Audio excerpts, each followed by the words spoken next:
What's up guys, and welcome back to the channel. Happy to see you again. In today's video we're going to be talking about the new updates that hit Rise of Empires recently. We're talking about the good, we're talking about the bad, and we're also going to be discussing about the almost coming new Eden season. So without further ado, let's hit the intro and begin.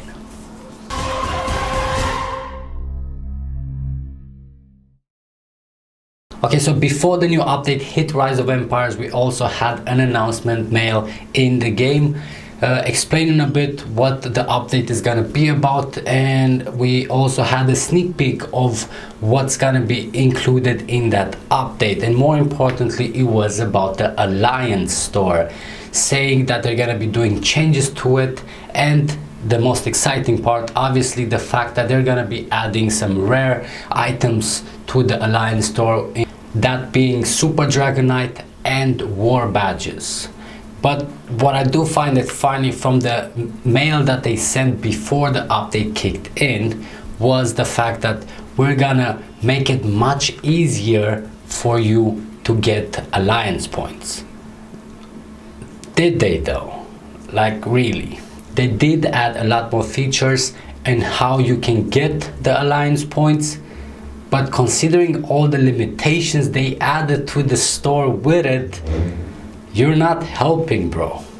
Like absolutely anybody that had VIP shop also had the mass donation button, which means you clicked one single time per day, and you got all the points already. So how exactly did you make it easier when you included so many different actions with a limiter of how many points you can make with each one of those options, which forces you to do all of those each day just to get the maximum amount of points you can? You didn't. Like, that's not easier, that's worse, that's much more worse. These are the options on how you can get the Alliance points now. Personally, I just do the donation one simply because that I know also helps the Alliance by increasing the tech. But other than that, I think that was a downgrade from what we used to have, especially with the limit they've put on the items. Speaking of items, let's get to the point and talk about War Badges and Super Dragonite. Yes, they did add those to the Alliance store, but as expected, that came with a catch.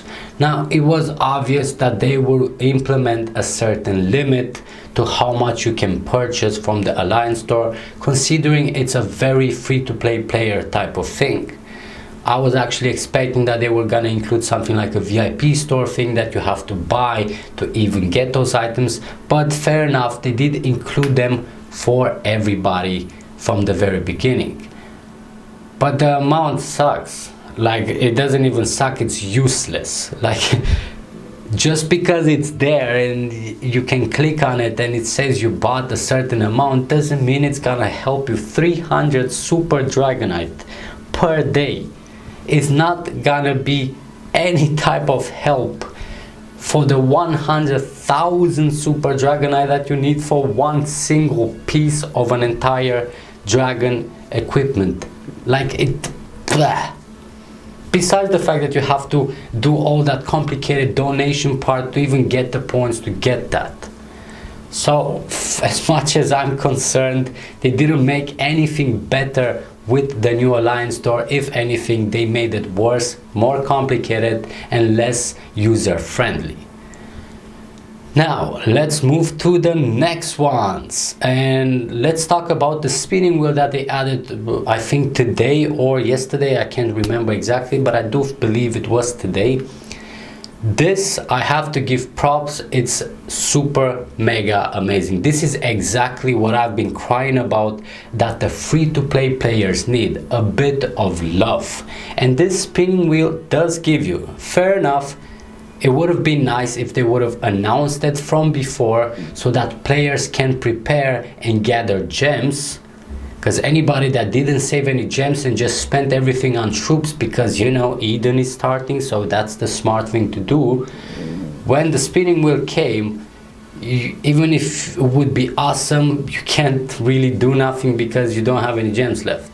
So that's the downside, but I don't know how their planning was. Either way, anybody that did have gems from today on for the next 4 days, you can enjoy the spinning wheel, and I would definitely advise you to go for it, especially if you are a free-to-play player. And more importantly, it's not the skins, it's not the super skulls, it's that construction material, that item that only spenders can benefit from, because if you don't buy it, you don't have it. So if you do have the gems, I would definitely advise you to go for it. I personally got to 1.6 million construction material in my inventory, ready for the new season. I'm super happy about it. So definitely props, a super positive element about it. More importantly, besides the entire construction material, which from my point of view is the most impactful thing, you also get the thing that we've been talking about from before. Release at least the old skins that have no stats, no nothing to give benefits to players, to the free-to-play players. Let them have something to feel better about their miserable lives. And they did include that also in the spinning wheel. Now, it is a luck point. You do have to have the luck to get it. So if you don't have a lot of gems to try and you don't have luck either, then you're probably not gonna get those skins. But for anybody that did prepare for it, definitely this is your chance to get another free skin. You only have 3 to choose, fair enough. They're the ugly ones, gotta admit that, but it looks like they are going into that direction. So if they are, that most probably in the future they're gonna be doing similar events from where you can get all the other free skins that have no stats but still give the free-to-play players a bit of diversity in the game. So a definite big positive about it.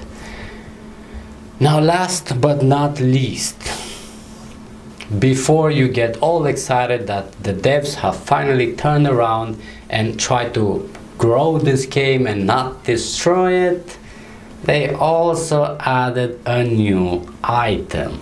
Now, nothing has been officially announced about the item, what it does, how it works, how all the details are, but if you look at the description of the item, you have a pretty good idea of what's gonna hit Rise of Empires.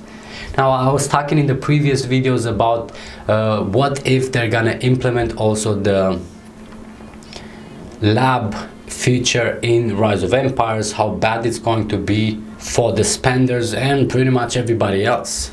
But they didn't, but instead they added the bloody super dragonite, or whatever it's called, which pretty much from the description is very clear. It's an element that you need to combine dragon equipment. So if it wasn't hard enough to get 3 to 5 equipments, now you have an item that you need to combine them, which means most probably, again, we don't have the full details about it, they're probably gonna be releasing soon and then I'm gonna discuss it more, but most probably you're gonna need 4 gold equipments to combine into one super bloody one. I don't want to know how expensive that's gonna be. I don't want to know the stats that you're gonna get and how big the difference is gonna be even more in the game between spenders and free-to-play players, but we're probably gonna find out, shall we? But yeah, definitely not excited about that, but when it's gonna come I will be making a video because we all enjoy talking crap about Rise of Empires.